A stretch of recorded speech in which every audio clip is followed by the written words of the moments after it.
como mi ginecóloga coqueteaba con mi esposo. Él me acompañó a mi cita, y en un momento ella dijo, debes tener cuidado, al parecer tu novio tiene el amiguito grande.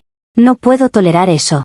Ayer salí del consultorio con la garganta cerrada, las manos temblando y una vergüenza que no era mía pegada a la piel.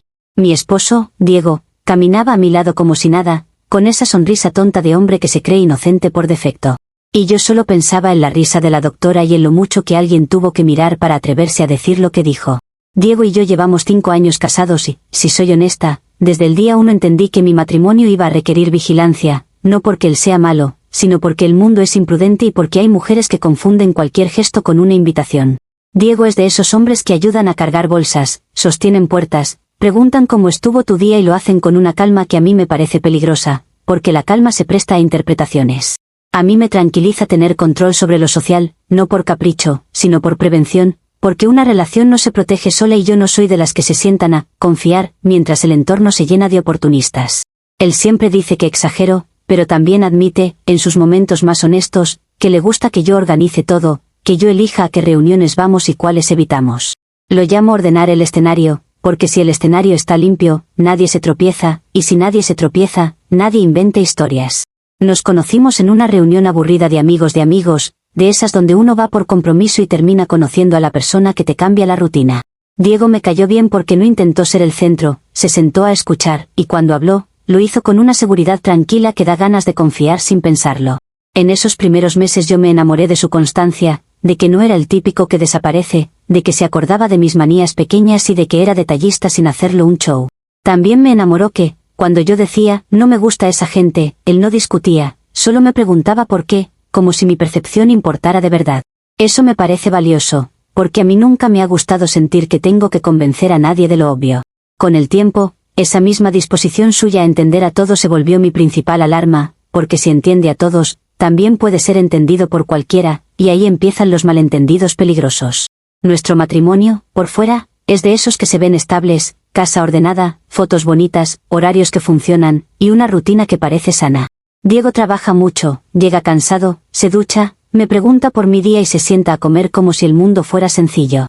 Yo soy la que piensa en capas, en lo que se dice y en lo que se insinúa, en cómo una sonrisa puede ser una puerta si alguien decide empujarla.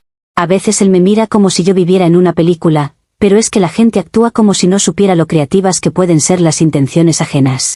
Yo no necesito que me pase algo para aprender, me basta con observar. Y observo porque, cuando uno observa, detecta patrones que los demás llaman paranoia, solo porque les incomoda aceptar que existen. Diego tiene una cualidad que la gente celebra y yo administro, es atractivo de una manera fácil, sin esfuerzo, de esos que no se dan cuenta del efecto que generan. No es solo físico, es la forma en que habla sin apuro, el tono amable, el lenguaje corporal relajado, como si siempre tuviera tiempo, y eso es una invitación para quien está buscando validación. Yo he visto a mujeres acercársele con pretextos mínimos, y él, por educación, les da conversación 2 minutos de más. A mí no me interesa pelear por cosas que se podrían evitar, entonces evito. Soy la que sugiere rutas, planes, horarios, y él lo acepta porque dice que le quito estrés, y yo lo acepto porque le quito oportunidades a la confusión. No es control, es higiene emocional.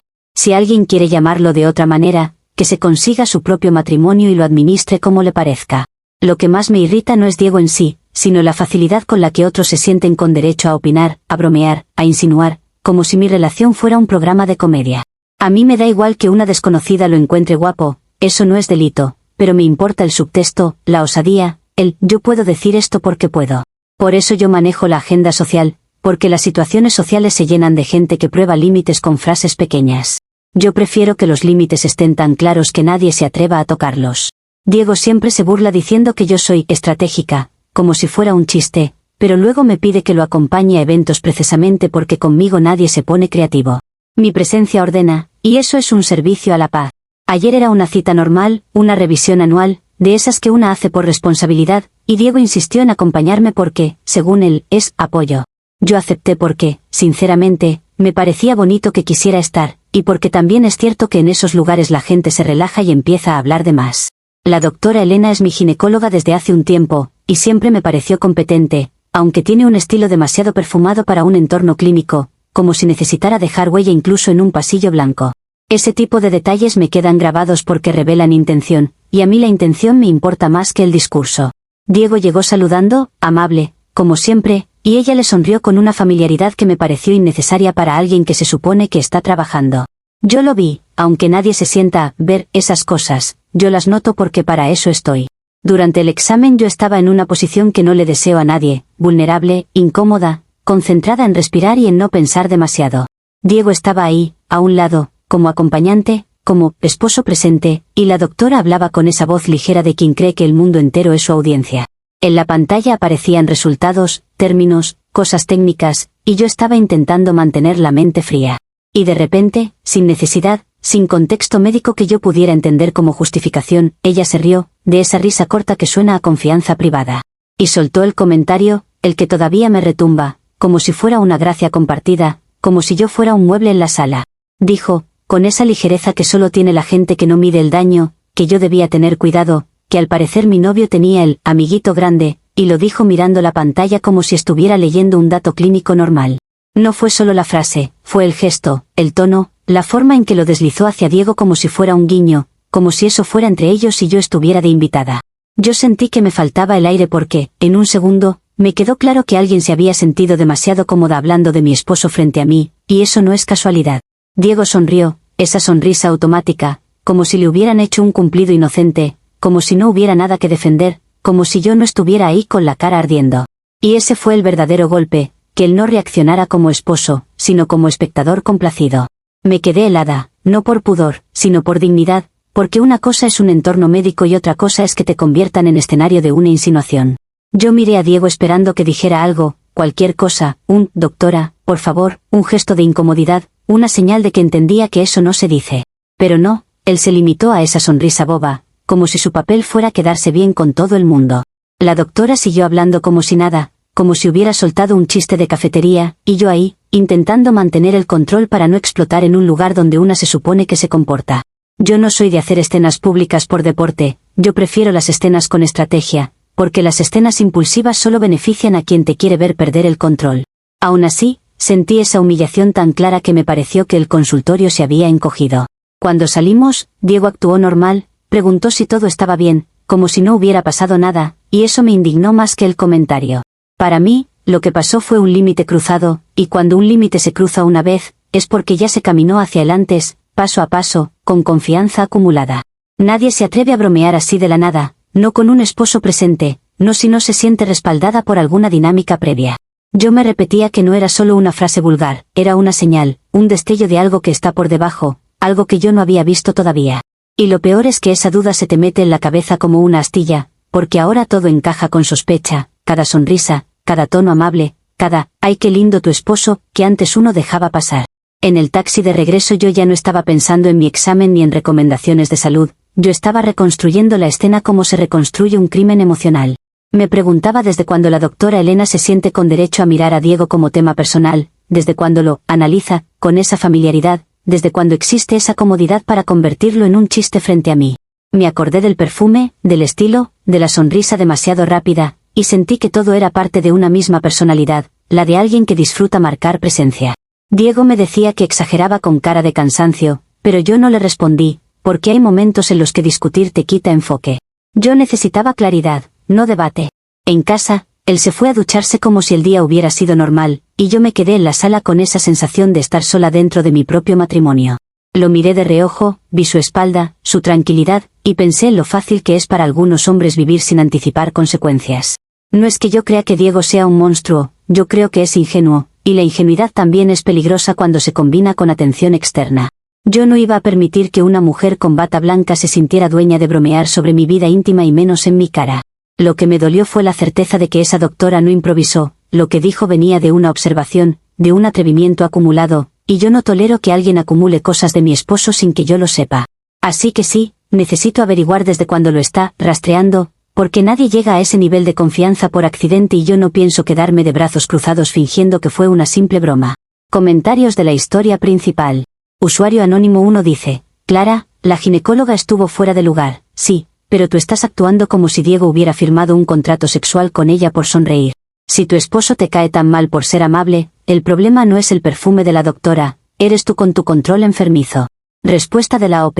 Qué fácil es venir a jugar a terapeuta barato desde la comodidad de tu pantalla y encima llamarme enfermiza, porque no tolero que me falten el respeto.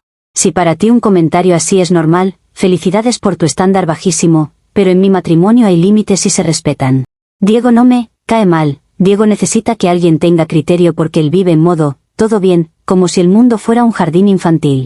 Y sí, si alguien se atreve a insinuar cosas de mi esposo frente a mí, yo no lo voy a aplaudir para parecer relajada. Usuario anónimo 2 dice, tu marido te acompañó a una cita médica y tú lo conviertes en sospechoso porque no hizo un discurso heroico ahí mismo. Lo que me da risa es que hablas de honor, como si estuvieras en una novela, cuando en realidad estás buscando una excusa para perseguir a una doctora por una frase idiota.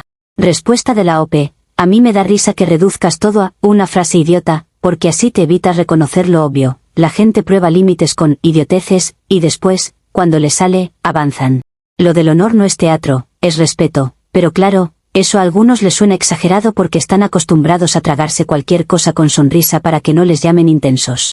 Y si tú crees que una profesional puede bromear así sin consecuencias, entonces el que vive en novela eres tú, porque en la vida real hay gente que se cree intocable por ponerse una bata. Yo no persigo a nadie por diversión, yo me protejo de quien se cree con derecho a invadir lo mío. Actualización 1. Ha pasado un día desde la última actualización y, en lugar de enfriarse, la situación se pudrió más rápido de lo que imaginé. Yo no amanecí con ganas de guerra, amanecí con esa mezcla de rabia y claridad que te queda cuando algo te humilla en cámara lenta. Diego se levantó como siempre, puso café, me preguntó si quería pan, como si el día anterior hubiera sido una escena cualquiera. Esa normalidad suya no me calma, me provoca, porque se siente como una manera elegante de borrar lo que pasó. Yo lo miraba y pensaba que si él se hace el tonto, entonces me deja sola sosteniendo el límite, y a mí no me gusta estar sola cuando se trata de proteger lo que es mío. En algún momento, mientras él revisaba el celular y sonreía por cualquier estupidez de internet, yo no aguanté y le dije que lo de la doctora fue una falta de respeto. No lo dije gritando, lo dije firme, esperando que por lo menos aceptara que fue inapropiado. Diego soltó un suspiro largo, de esos que hacen los hombres cuando quieren ponerse por encima como si fueran la voz de la razón, y me dijo que estaba loca por darle importancia a un chiste médico tonto. Cuando un esposo te dice loca por sentirte vulnerada, no está describiendo tu mente, está intentando apagar tu alarma, y eso a mí me enciende todas las alertas. Me lo dijo con esa cara de otra vez tú, como si yo disfrutara molestarlo, y lo peor fue que lo dijo sin pensar en cómo se sintió estar ahí, expuesta, escuchando una insinuación sobre él mientras yo era la paciente. Ahí entendí que no solo era el comentario de la doctora, era la disposición de Diego a minimizarlo para no incomodarse. Yo intenté explicarle que una profesional no tiene por qué hacer bromas sexuales sobre mi esposo en mi consulta, que hay un contexto, que hay un respeto mínimo. Él no discutió el punto con argumentos, discutió mi reacción, como si el problema fuera mi sensibilidad y no lo que se dijo. Me dijo que yo siempre busco drama, que no puedo vivir sin controlar todo, y esa frase fue como gasolina porque confirma lo que yo siento. Él confunde mis límites con capricho. Yo lo miré y pensé, con una frialdad que me sorprendió, que cuando un hombre está influenciado por una mujer, lo primero que hace es repetirte que la otra es la normal y tú la exagerada. No necesito que alguien me lo cuente, lo he visto antes en historias ajenas y siempre empieza igual, con una broma, con una minimización, con un «estás imaginando». Yo no iba a quedarme esperando la siguiente etapa de ese guión. Así que esa noche, cuando Diego se durmió como si nada, yo no pude dormir, porque mi cerebro no funciona por turnos cuando algo huele raro. Me senté con el teléfono y busqué a la doctora Elena, no con curiosidad, sino con necesidad de mapa. Hay gente que cree que investigar es psicótico, pero para mí es simplemente confirmar de dónde viene la confianza. Revisé sus redes sociales con paciencia, bajando año por año, foto por foto, porque las personas se delatan en detalles que no controlan. Vi sus viajes, sus graduaciones, sus publicaciones de orgullo profesional y ese tipo de frases donde se siente el ego. Cada imagen me decía algo de su personalidad, de su necesidad de ser vista, y eso encajaba demasiado con lo que pasó en el consultorio. Mientras más veía, más me molestaba pensar que esa mujer se presenta como autoridad y al mismo tiempo se permite ese tipo de comentarios como si fuera una amiga en una fiesta. Seguí bajando hasta el 2012, porque yo no creo en lo de la nada, yo creo en los antecedentes. Encontré que estudió en una universidad que queda a solo 2 horas de donde Diego hizo un curso de verano una vez, y a mí esa coincidencia me golpeó como un destello. La gente se burla de las coincidencias hasta que una coincidencia los deja sin casa, sin pareja, sin calma, y ahí se aprenden. Mi cabeza empezó a unir puntos como si fueran obvios, universidad cerca, Diego en curso de verano, ella con esa confianza, él sonriendo, ella riéndose. No dije, ya está, tuvieron algo. Yo dije, esto merece ser verificado, porque yo no soy irresponsable, yo soy meticulosa. Y cuando una es meticulosa, no se queda con la versión que le conviene a los demás para dormir tranquilos. A la mañana siguiente, con ojeras y una determinación que me hacía sentir más despierta que el café, decidí hacer una prueba simple. No iba a ir a la clínica a armar un escándalo, porque eso te hace quedar como la loca que todos quieren que seas, y yo no iba a regalarles esa narrativa. Yo quería escuchar la voz de la doctora sin filtros, detectar ese tono, esa seguridad, esa forma de hablar que a veces revela culpa o familiaridad. Así que llamé a la clínica fingiendo ser una paciente nueva interesada en sus servicios. Me repetí mentalmente que iba a sonar tranquila, que iba a preguntar por horarios, por disponibilidad, como cualquiera. En mi mente era un plan impecable, discreto, casi elegante. Pero cuando la recepcionista contestó, yo sentí que la garganta se me cerraba como si mi cuerpo supiera que estaba cruzando un umbral. Empecé con una voz que intenté hacer diferente, más suave, más neutra, pero los nervios me traicionaron en la segunda frase. Se me salió mi tono real, ese tono que Diego dice que es muy mío, y en ese instante supe que la había embarrado. La recepcionista se quedó en silencio un segundo, y ese silencio fue como una bofetada, porque hay silencios que no son confusión, son reconocimiento. Me preguntó el nombre, y yo, por impulso, di un nombre falso, pero lo hice con tanta torpeza que sonó peor que si hubiera dicho la verdad. Ella no necesitaba mi cédula para entender. La recepcionista me dijo, con una voz fría, que dejara de acosar al personal. Esa palabra, acosar, me pareció una exageración ofensiva, porque yo no estaba amenazando a nadie, yo estaba haciendo una llamada. Yo intenté explicar que solo quería información, que estaba interesada en una consulta, pero ella ya había decidido su papel, el de víctima con autoridad. Me colgó de forma seca, como si yo fuera una molestia, y yo me quedé con el teléfono en la mano sintiendo una mezcla de rabia y humillación que me hizo sudar. Me dio un impulso inmediato de volver a llamar, de corregir, de arreglarlo, pero entendí que insistir en ese momento solo les daría más munición. Así que respiré, me tragué el orgullo, y me dije que esto no se iba a quedar así, porque no me iba a permitir quedar como una loca frente a una clínica entera por culpa de un comentario fuera de lugar. Yo intenté volver a la rutina ese día, como si se pudiera, pero mi cabeza estaba corriendo en segundo plano todo el tiempo.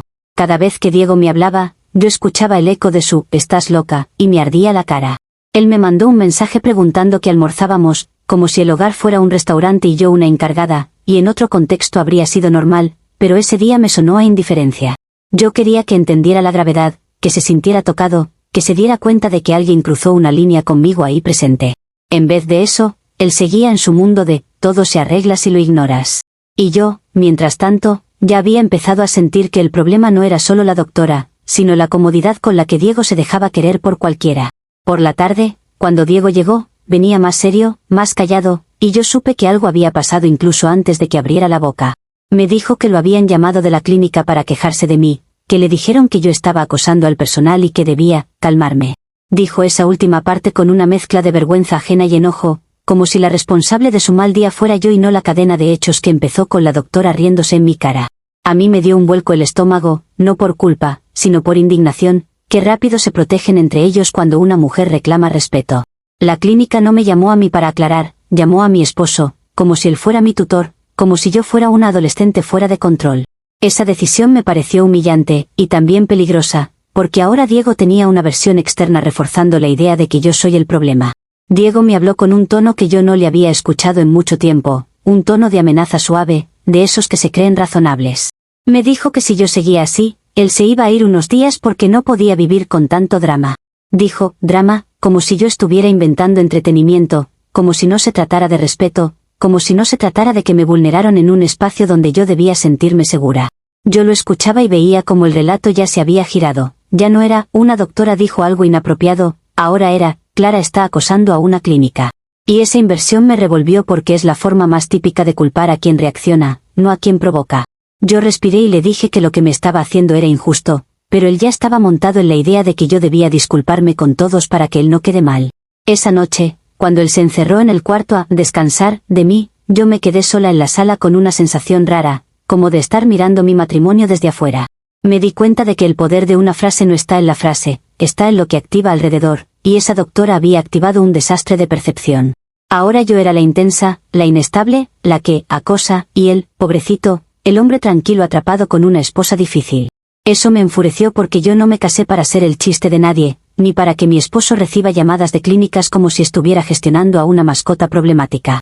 Me sentí traicionada por la ligereza con la que él aceptó esa versión sin preguntarse por qué su esposa llegó a ese punto.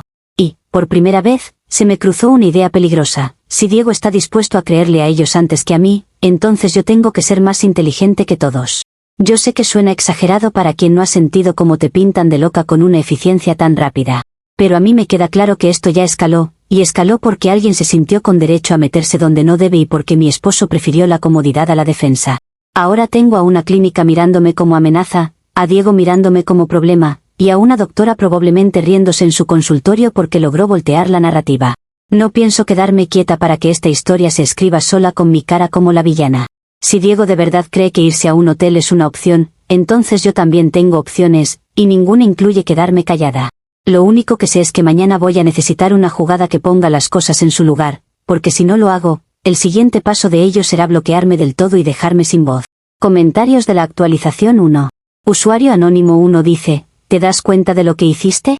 Llamaste a una clínica haciéndote pasar por otra persona solo para detectar culpa, en la voz de alguien, y encima te sorprende que te digan acosadora. No estás investigando, estás perdiendo el control y tu esposo ya te lo está diciendo con todas las letras. Respuesta de la OP. Lo que hice fue intentar entender por qué una profesional se sintió con derecho a humillarme en mi propia cita, pero claro, tú prefieres la versión cómoda donde yo me quedo quieta y sonrío para no incomodar a nadie.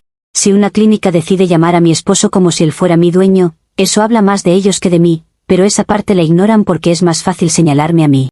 No fue un crimen, fue una llamada, y que te parezca, perder el control, solo confirma lo poco que soportan las mujeres cuando no se quedan en silencio. Mi esposo no me lo está diciendo con letras, mi esposo está eligiendo el camino fácil para no enfrentarse a un límite que debería defender conmigo. Usuario Anónimo 2 dice, tu matrimonio no está blindado, está secuestrado por tu ansiedad. Y lo peor es que ahora ya te metiste en un lío real, la clínica tiene registro, tu esposo te vio como vergüenza y tú sigues convencida de que la doctora es una villana de película. Te estás fabricando tu propio divorcio. Respuesta de la OP, qué dramático verte hablar de secuestrado, cuando lo único que hago es evitar que terceros se metan donde no les corresponde. Si para ti es normal que una doctora haga insinuaciones sexuales y que después la clínica se proteja atacando a la paciente, entonces el que vive en ansiedad eres tú, solo que la disfrazas de relajado.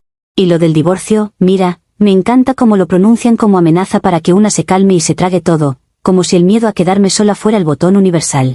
Yo no me estoy fabricando nada. Yo estoy viendo quienes se creen intocables y quien en mi casa prefiere quedar bien con extraños antes que conmigo. Si Diego quiere hacerse el ofendido porque lo llamaron, que se pregunte primero por qué se metieron con su esposa en un consultorio y él decidió sonreír. Actualización 2. Han pasado 3 días desde la última actualización y la casa se siente como una sala de espera donde nadie sabe si lo van a atender o lo van a echar. Diego y yo ya no hablamos como pareja, hablamos como 2 personas negociando el aire, midiendo cada palabra para no encender otra pelea. Él empezó a dormir con el teléfono boca abajo, lo cual me da risa porque cree que yo no noto lo básico, como si el cambio de hábito no gritara, me estoy protegiendo de ti y me estoy protegiendo para alguien. Yo intenté mantenerme serena, porque la serenidad es un arma cuando el otro quiere pintarte como histeria, pero cada vez que lo veía hacer ese gesto, sentía que me estaban quitando piso dentro de mi propia casa.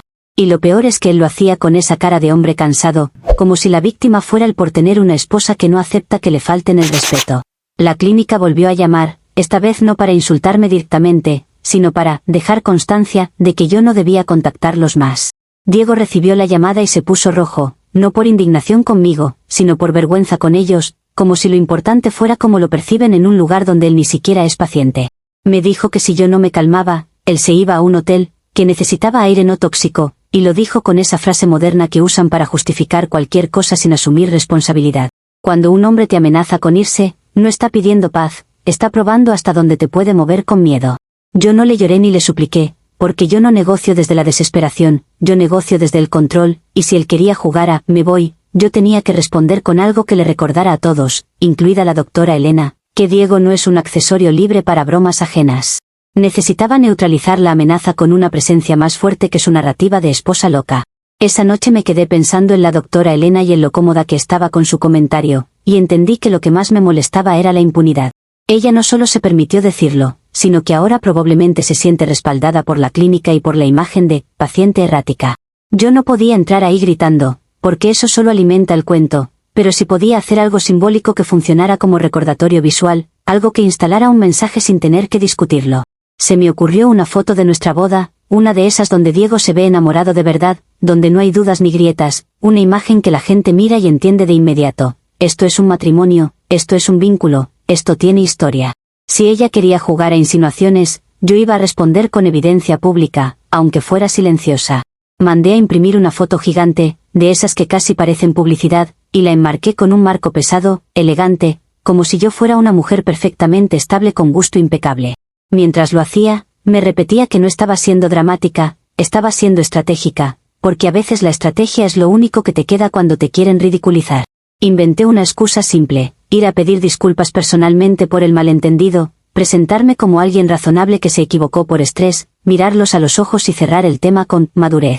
Diego me miró preparando el cuadro y preguntó qué era eso, y yo le dije que era algo mío, que no se metiera, porque ya me había cansado de que todo lo que hago tenga que pasar por su aprobación.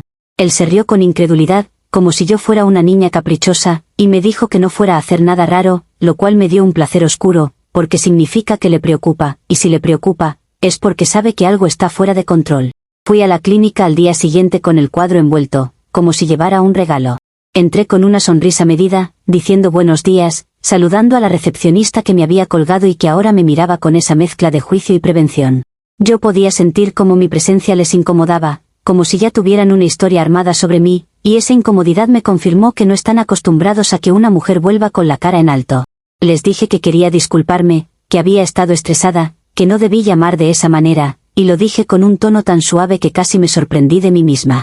La recepcionista se relajó apenas, como si ya estuviera disfrutando el momento en que yo me humillaba un poco, y me indicó dónde podía esperar para que la doctora saliera un momento.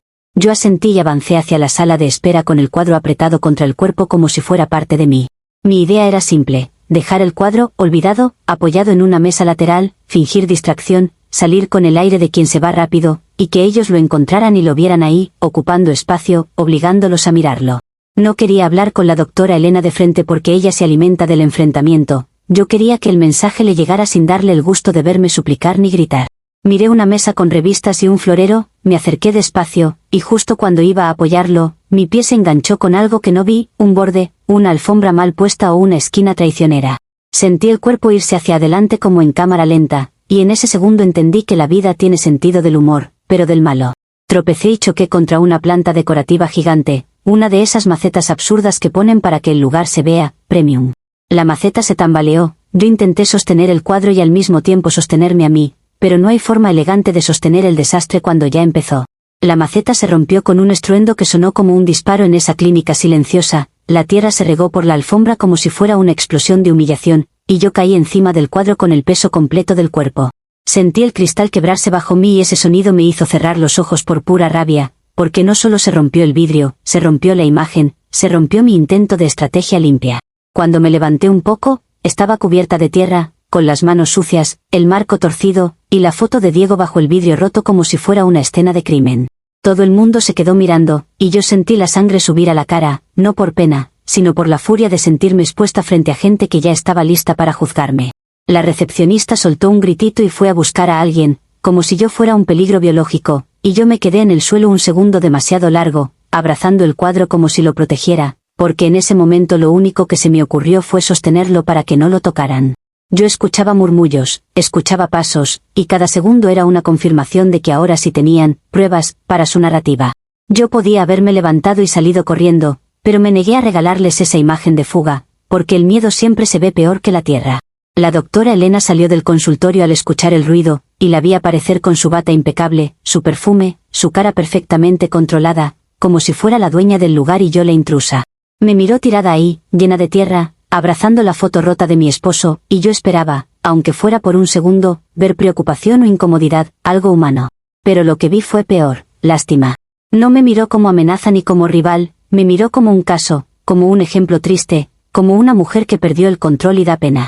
Esa mirada me atravesó porque la lástima es una forma de superioridad, y yo no tolero que una mujer que se atrevió a bromear sobre mi marido me mire como si yo fuera la patética. Yo me levanté como pude, con la falda manchada, las manos sucias, y dije que había venido a disculparme, que fue un accidente, intentando recuperar dignidad con palabras. La doctora Elena preguntó si estaba bien con un tono condescendiente, y yo sentí que cada sílaba suya estaba diseñada para dejarme como inestable. La recepcionista ya estaba diciendo que no debía estar ahí, que debía irme, y yo vi cómo la escena se acomodaba sola. Ellas, las profesionales calmadas, yo, la paciente errática en el suelo. Intenté recoger los pedazos de vidrio sin cortarme, y mientras lo hacía, noté que la doctora no se acercó a ayudar, solo observó, como quien mira un espectáculo incómodo que confirma sus prejuicios. Yo apreté la mandíbula y me prometí que no iba a llorar ahí, porque llorar les habría dado el final perfecto. Salí de la clínica con el cuadro roto envuelto como pude, la tierra pegada en la ropa, y una rabia que no cabía en mi pecho. En el taxi sentí un temblor que no era miedo, era impotencia, porque ahora ya no se trataba de un comentario, se trataba de que me habían visto caer, literalmente, y eso en la mente de la gente se vuelve símbolo. Yo sabía que Diego iba a enterarse, porque la clínica ya había demostrado que no tienen problema llamándolo para reportarme, y esa idea me dio náuseas. Llegué a casa y lo encontré sentado, con el celular en la mano y la cara dura. No necesitaba que me dijera nada para saber que ya lo habían llamado. Diego explotó como no lo había visto en años, no con gritos dramáticos, sino con esa frialdad que da más miedo, diciendo que yo lo estaba humillando, que le daba vergüenza, que esto ya era demasiado. Me dijo que la clínica le contó todo, que lo habían tratado como si él fuera mi cuidador, y que él estaba harto de que yo lo metiera en mis películas. Yo intenté explicarle que fue un accidente, que yo solo quería cerrar el tema, pero él no escuchó, porque cuando alguien ya decidió que tú eres el problema, cualquier explicación suena a excusa.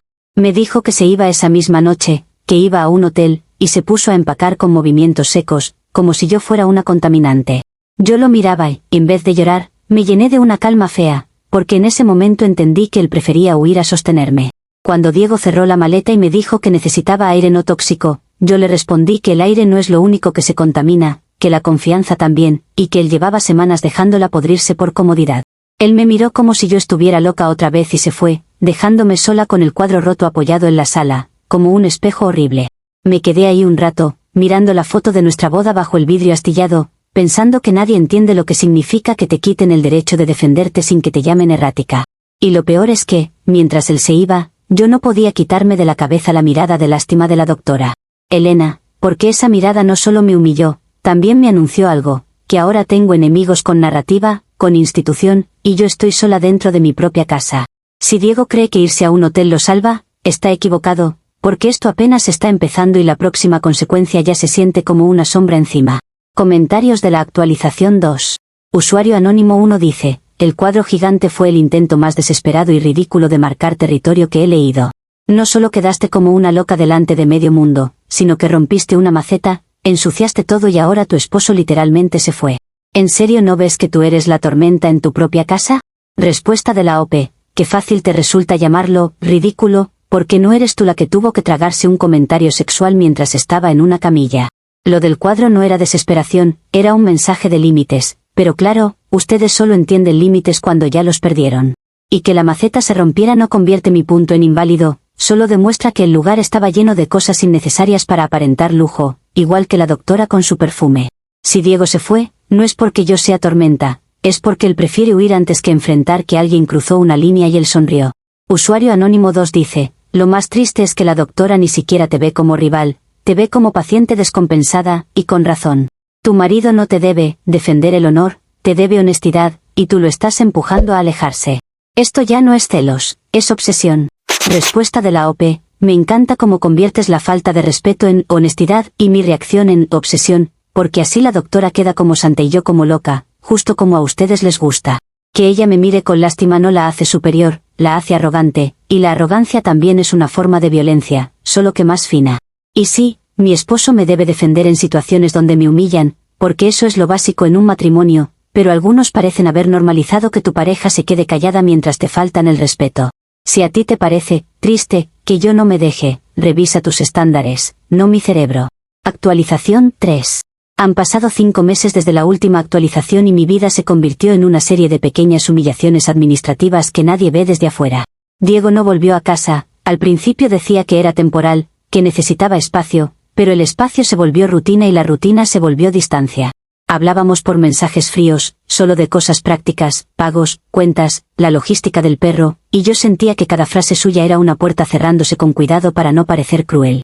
Me decía que me extrañaba, pero lo decía como quien dice, qué pena, y esa tibieza es peor que el odio porque te deja sin un enemigo claro. Yo sabía que, en el fondo, él no podía dejar de pensar en mí, porque 5 años no se borran con una maleta, pero también sabía que el mundo le estaba aplaudiendo su papel de hombre que se aleja de la toxicidad.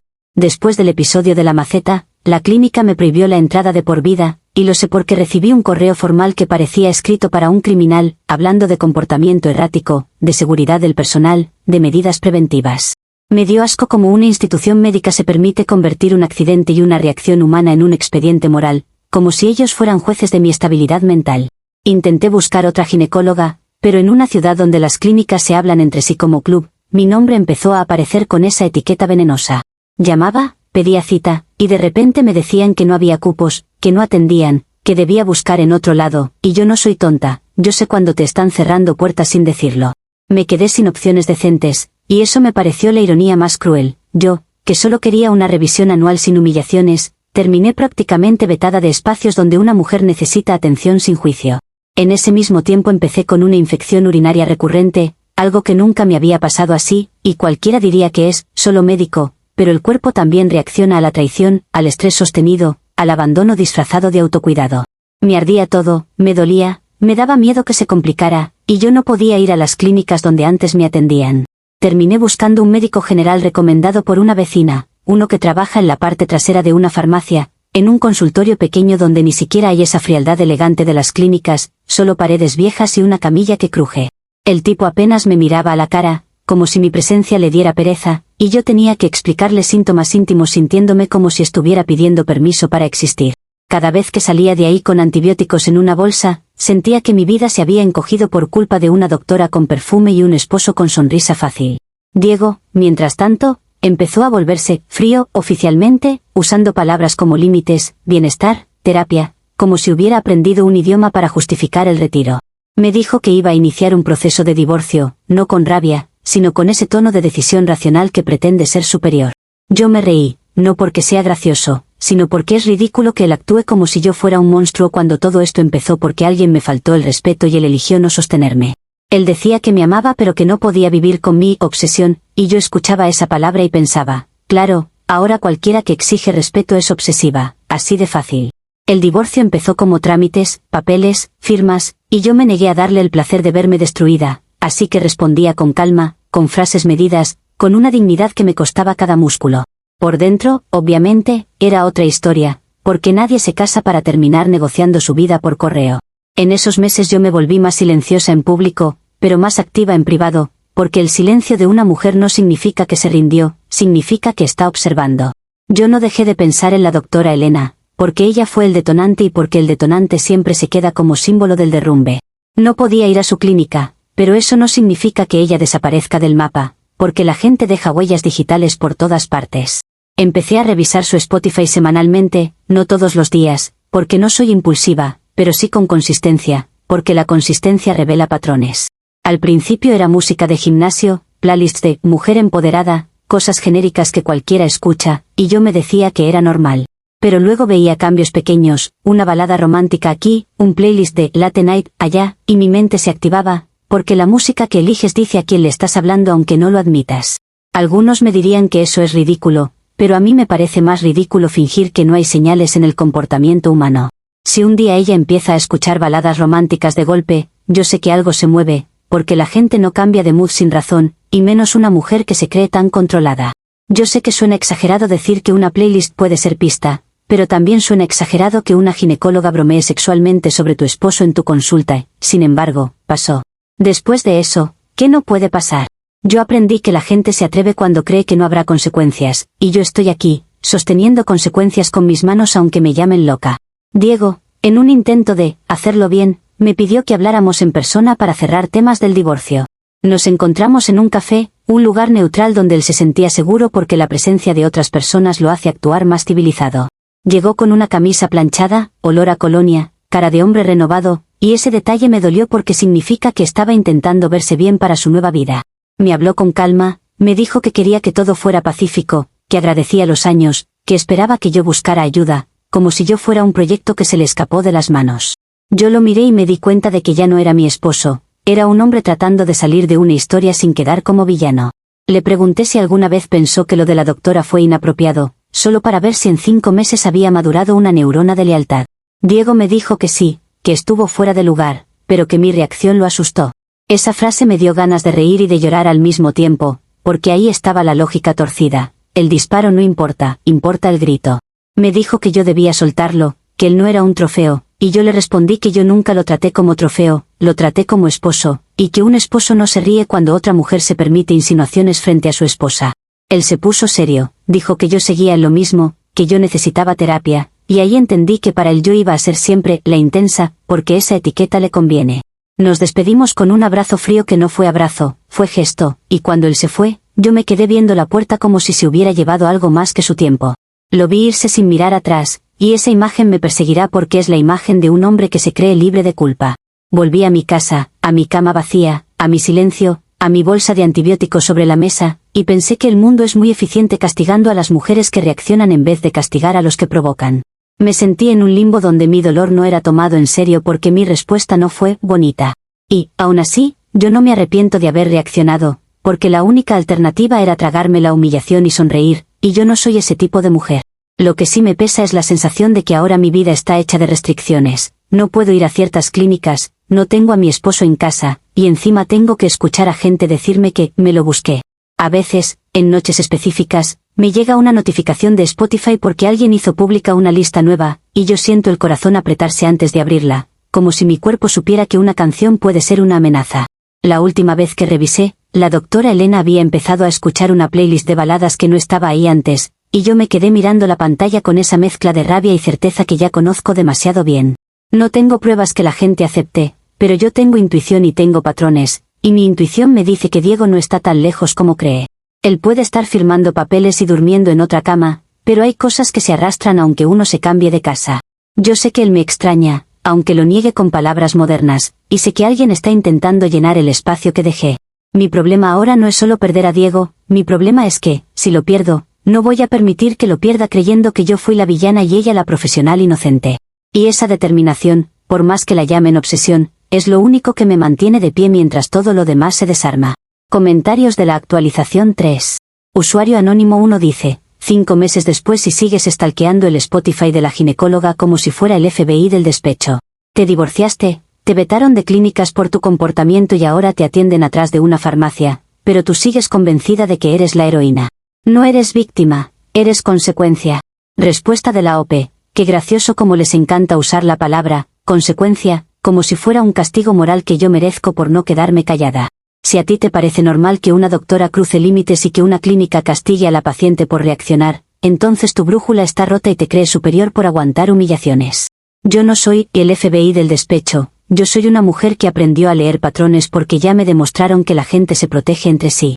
Y lo del médico de la farmacia, sí, es humillante, pero no por mí, por el sistema que prefiere etiquetar a una mujer como errática antes que cuestionar a una profesional con ego. Usuario anónimo 2 dice, lo único claro aquí es que Diego escapó y con razón. Tu relato suena a control, persecución y delirio, universidad a 2 horas, playlists románticas, influencia manipuladora. Ojalá él esté en paz lejos de ti y ojalá tú busques ayuda de verdad antes de arruinarte más. Respuesta de la OP, me da ternura que reces por la paz de Diego como si él fuera un refugiado y yo una guerra, cuando la primera violencia fue que me ridiculizaran en una consulta médica y él eligiera sonreír. Lo de la universidad fue una coincidencia que levantó preguntas, pero ustedes fingen que las preguntas son delirio para no incomodarse con la posibilidad de que algo sí esté raro. Y lo de Spotify no es magia, es comportamiento humano, solo que a algunos les asusta aceptar que la gente se delata en detalles porque entonces tendrían que admitir que han sido ingenuos toda su vida. Si tu consejo es que yo busque ayuda para volverme dócil, guárdatelo, porque yo no vine al mundo a ser cómoda para los demás.